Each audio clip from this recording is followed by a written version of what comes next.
Hello guys, good afternoon. Paano mag-setup ng creator storefront ngayong 2025? Kung na-invite na po kayo sa bagong features ni Facebook, ganito lang po ang gagawin natin para ma-set up natin ito. Okay, open lang natin ang Facebook account natin at mag-login. Tap lang natin ang 3 lines. Tap professional dashboard.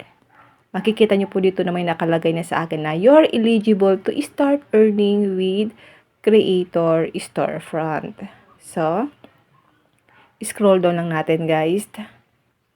Makikita nyo po dito guys na creator storefront setup. Tap lang natin ito. Creator storefront engage with your fans by providing them direct and flexible ways to connect with you. Unlock a new way to earn. Allow fans to request videograms, personalized videos from you to them. Give your profile more visibility.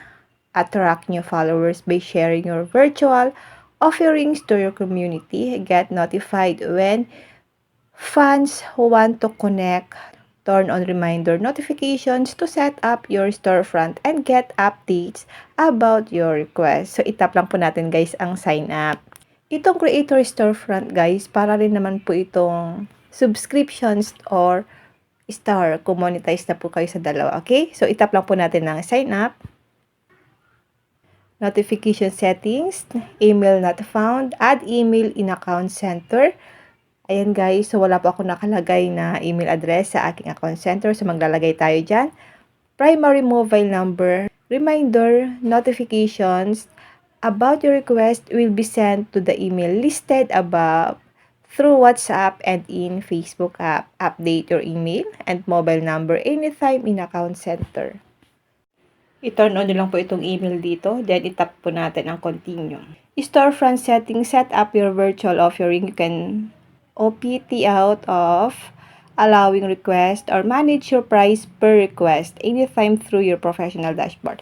Videograms, let fans request custom videos for special occasions, encouragement, or just for fun. Videos that you submit can be downloaded and shared. Okay? So, itap lang natin itong price per request. So, dito guys, ilalagay ko lang siya guys sa $9.99. Kasi syempre, hindi naman tayo ganun kasikat dito sa Facebook. Kaya, dun lang tayo guys sa pinakamababa. Depende po sa inyo guys, okay? So, itap lang natin guys ang continue.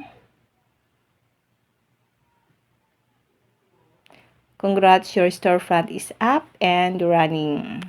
Tap na po natin ang done.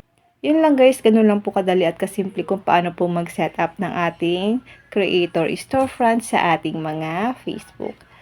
Kung may natutunan ka sa aking video, huwag nyo lang po kalimutan na i-follow ako at i-share ang ating video para malaman din po ng iba kung paano po mag-setup ng ang ating creator storefront sa ating mga Facebook account.